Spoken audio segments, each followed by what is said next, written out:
ನಮಸ್ಕಾರ ಸ್ನೇಹಿತರೆ, ಇಲ್ಲಿ ಹಿಂದೆ ಕಾಣ್ತಿರೋದು ಏನು ಅಂತ ಗೊತ್ತಾಯ್ತಾ ನಿಮ್ಗೆ? ನೀವು ಯಾವ್ದನ್ನ ಕೊಟ್ರೆ ಹಸುಗಳು 10 ಲೀಟರ್ ಇದ್ದಿದ್ದು 20 ಲೀಟರ್ ಕರೀತೆ, 5 ಲೀಟರ್ ಇದ್ದಿದ್ರೆ 10 ಲೀಟರ್ ಕರೀತೆ ಅಂತ ಹೇಳ್ತಿದ್ರಲ್ಲ, ಬಿಯರ್ ವೇಸ್ಟ್ ಅಂತ ಏನ್ ಕರೀತಾ ಇದ್ವಲ್ಲ, ಇದನ್ನೇ ಅದು.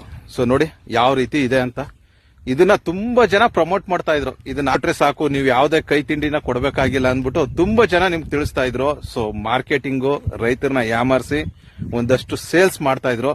ಬಟ್ ಇವಾಗ ನೋಡಿ ಇದು ಯಾವ ರೀತಿ ಬಿದ್ದಿದೆ ಅಂತ. ನಮ್ ಜಮೀನಲ್ಲಿ ನಮ್ ಸ್ನೇಹಿತರು ತುಂಬಾ ಜನ ಈಗ ಈ ಬಿಯರ್ ವೇಸ್ಟ್ ನ ಏನ್ ಮಾಡೋದು ಅಂತ ಫ್ಯಾಕ್ಟರಿ ಅವ್ರಿಗೆ ಗೊತ್ತಾಗ್ದಾನೆ ಈ ರೀತಿ ಜಮೀನುಗಳಿಗೆ ಗೊಬ್ಬರ ಯೂಸ್ ಮಾಡ್ಕೊಳ್ಳಿ ಅಂತ ತಂದು ಹಾಕ್ತಾ ಇದಾರೆ. ಆದ್ರೆ ದುರದೃಷ್ಟವಶ ಏನು ಅಂತಂದ್ರೆ ಇದನ್ನ ಗೊಬ್ಬರ ಆಗಿ ಕೂಡ ಯೂಸ್ ಮಾಡಕ್ ಆಗ್ತಾ ಇಲ್ಲ. ನೀವು ನೋಡ್ತಿರ್ಬೋದು, ಗೊಬ್ಬರ ಅಂತಂದ್ರೆ ಗೊಬ್ಬರದಲ್ಲಿ ಅತಿ ಹೆಚ್ಚಾಗಿ ಹುಳ ಉಪ್ಪೆಗಳು ಗಿಡಗಳೆಲ್ಲ ಬೆಳ್ಕೊಳ್ಳುತ್ತೆ. ಹಸು ಗೊಬ್ಬರನ ಎಲ್ಲಾರು ನೀವು ತಿಪ್ಪೆಗಳಲ್ಲಿ ನೋಡಿದ್ರೆ ಅಲ್ಲೆಲ್ಲ ಸುತ್ತ ಚೆನ್ನಾಗಿ ಹಸಿರು ಬೆಳೆದಿರುತ್ತೆ. ಬಟ್ ಇಲ್ಲಿ ನೋಡಿ ನೀವು, ಒಂದ್ ಹುಳ ಆಗ್ಲಿ ಒಂದ್ ಗಿಡ ಆಗ್ಲಿ ಈ ಬಿಯರ್ ವೇಸ್ಟ್ ಅಲ್ಲಿ ಉತ್ಪತ್ತಿ ಆಗ್ತಿಲ್ಲ. ಸೊ ಎಷ್ಟು ಪಾಯ್ಸನಸ್ ಇರ್ಬೋದು ಈ ಬಿಯರ್ ವೇಸ್ಟ್.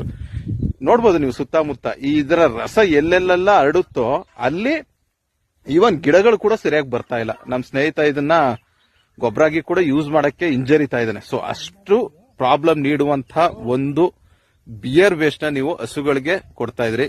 ಏನೇ ಕೆಲಸ ಮಾಡ್ಬೇಕಾದ್ರೆ ಇನ್ನೊಬ್ಬರು ಮಾತು ಕೇಳಬೇಡಿ, ನೀವು ಪ್ರಾಯೋಗಿಕವಾಗಿ ಅದನ್ನ ಟೆಸ್ಟ್ ಮಾಡಿ ನಿಮ್ಮ ಹಸುಗಳಿಗೆ ನೀಡಿ ಸ್ನೇಹಿತರೆ. Thank you.